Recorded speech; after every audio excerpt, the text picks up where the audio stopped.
Hello and welcome to the third part in my series of how to make a GPX synchronized video file. Now in this video we're going to show you how to crop a video file, and I'm going to use the same video as the previous video where I cropped out a loop on the GPX file. And here is the loop again, just to remind you. I'm coming along here. I've started and I've got a lot of time where I'm still. So a lot of points are cropped together. So obviously I'm going to crop that out of the GPX file, and I'm also going to crop it out of the video. I come down here, I turn right towards the new lighthouse here and do a loop around here. And what I want to do is cut out that loop and instead just come straight down here and go left. So I've done that already on the GPX file and rearranged the timestamps, and now we want to do that with the video file. So I'm going to show you here. I've dragged the video into the playlist on a program called Shotcut. And the reason I'm showing you Shotcut is it's open source, it's free, and you can just download that, and its learning curve is not very steep at all. There are other programs you can use. You can use DaVinci Resolve, which I do recommend if you're up for a steeper learning curve, and Cyberlink Power Director, which has a sort of learning curve in between the two.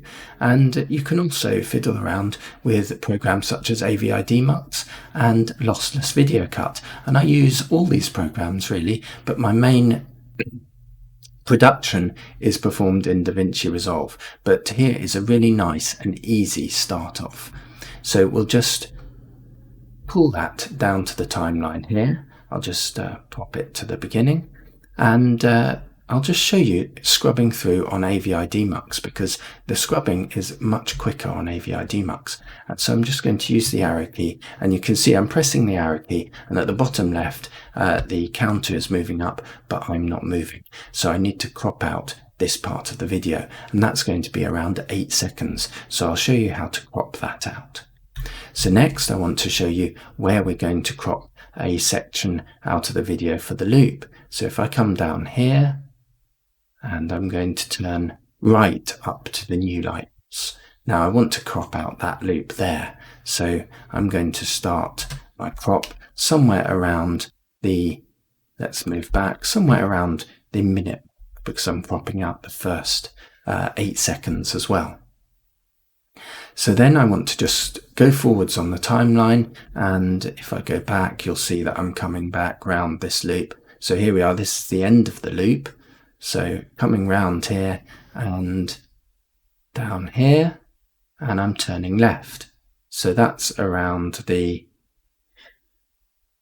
2:50 mark. So we're 1 minute 40 seconds further ahead. Okay, so let's go to Shotcut and let's do this. So here we are. Let's, I don't know how zoomed in I am. Let's have a look.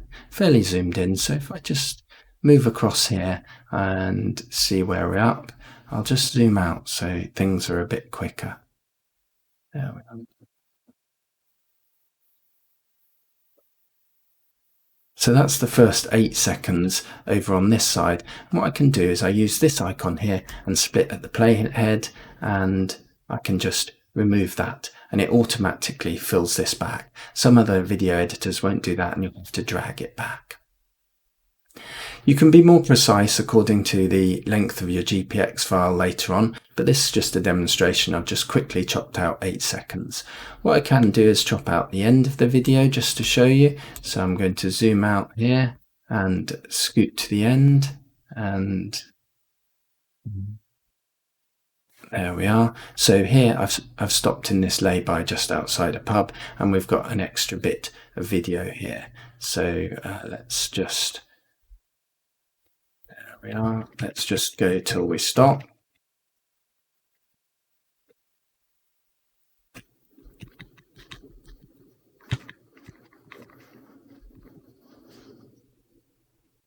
Okay, there we are. I've stopped there. So if I just split at the playhead and just remove that last bit, right click and click remove. Okay, so that's the start and the end done.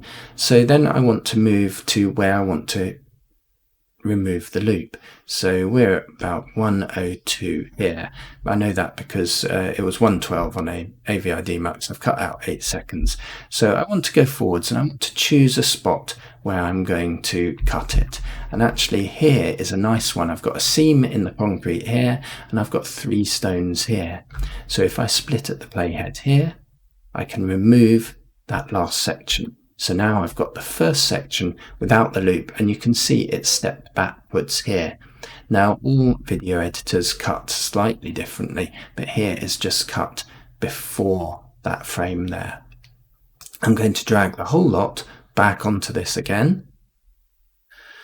And let's see where we are. So we are at 1 minute 42. So I want to move to 2 minutes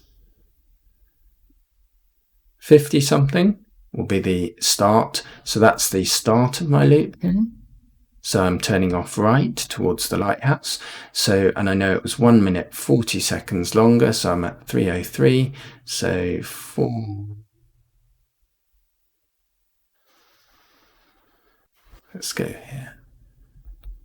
See where we're at. Okay, I've already turned off there, so there we are. So that's the end of the loop here.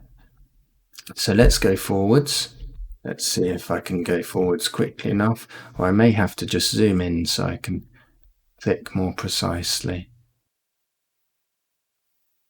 There we are, and we see that seam in the concrete there. So let's move forwards, and there are the 3 stones. So if I click split at playhead, and I take that first bit, zoom out so you can see, take that first bit and remove it, there we are. So if we look here, I've got the 3 stones there, and if we look here, I've got the, oops, beg your pardon, let's just go a bit closer to the end, and hopefully I'll have the frame before those 3 frames on the video here, on the clip here.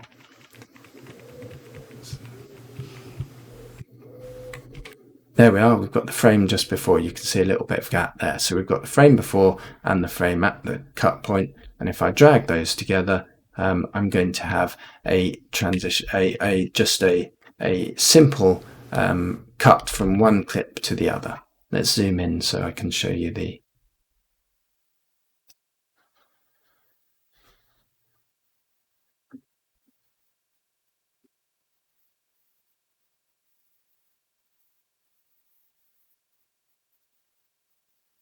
Okay, so I'll show you the transition here. Zoom in a bit more. Okay, so if I just press the arrow key, you'll see I move from one clip to the other, and you can see a little jump there. Okay, so here we go. A jump. So now you may not notice that at all when you're riding, because you might be riding quite quickly. But there is another thing you can do. I've just pressed undo there, so I've undone the move. Let's zoom out so we see the clips, and undo the remove. And then I'm going to undo that split at the playhead there. So I was sort of roughly here, wasn't I? So what I can do now is I can just find where I was. So let's go back, and I'll find my cut point, which was the 3 stones and the seam. There. Okay, so what I want to do is I want to look at the time here. So that's 4:39 and 20. So what I want to then do, so 39, let's go to 35 and 20. So that will be 4 seconds. So I'll just type that in there, and that makes it easier. Now, what you should note is that these numbers are actually frame numbers at the end here, so it goes up to 60, and then these are minutes and seconds, and you'll find that different programs use different ways of notation. So I could change this in the options, but it may say milliseconds, and you just have to account for that.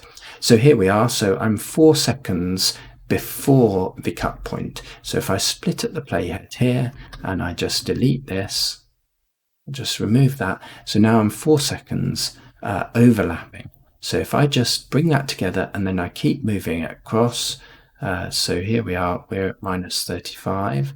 So if I go here now again, so I've just released, so I've reset the counter, and now, so when I was joined I was at 0, so now I want to do 4 seconds.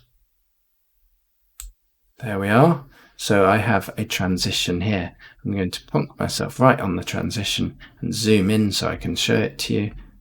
Zoom in a bit, and then I'm just going to go here. Okay, so let's start playing.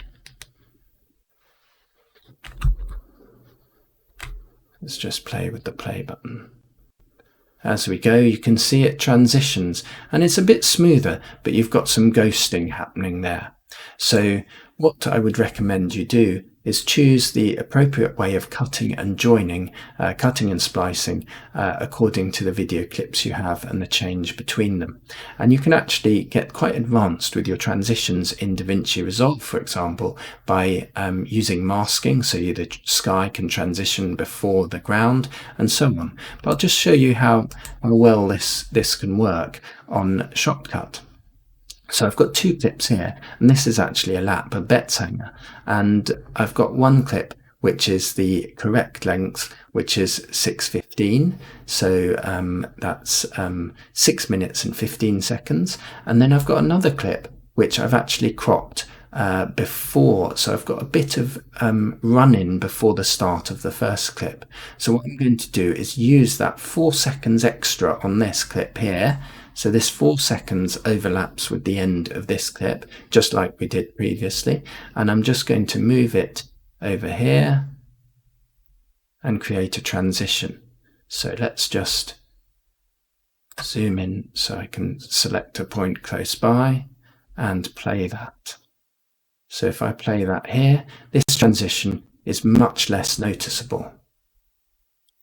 And so, as I say, you can get quite advanced in your technique here, but the 2 easy ways are just to join them simply without a transition, and as I say, often that works really, really well, or you can join them with a transition. And the other program that I mentioned as well, Cyberlink Power Director, that's quite easy to use with the transitions as well, because as you move this across, it will show you the total time of your clip. And so you can move it across and just match your GPX time, so long as you've got the start and ends cut correctly, and that will automatically get you the appropriate length of transition.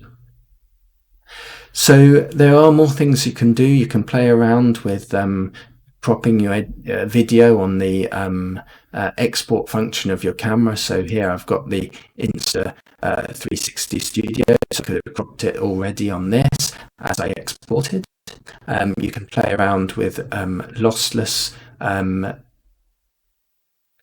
cut video editor, which you can find on GitHub.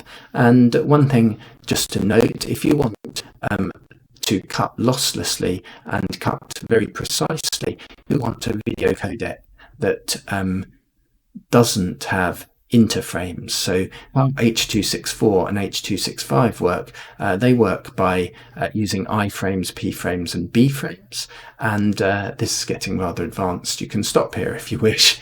They use iframes, p-frames and b-frames, and the iframes are the full rendered image, and the p-frames are partially part of that image, and all it does is reference the full image, so it's just the changes. And so when you cut, it will actually skip to the first full rendered image, the first iframe, and cut there. And if you're finding you're having problems cutting your clips, then you may want to use a codec such as ProRes, and that renders every single frame, and the compression only occurs within the frame. It's not taking partial frames.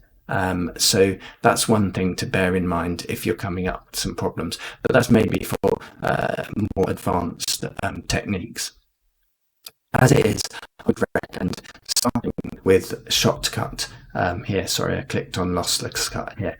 I would recommend starting with Shortcut. The learning curve is not steep at all, and you can just quickly cut your videos as I showed you, and then just go to the export button and choose how you want to export it.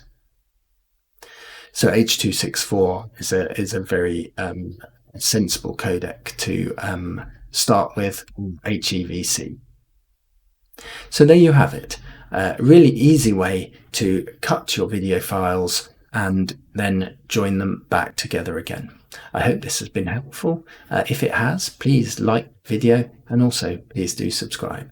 Thanks for listening.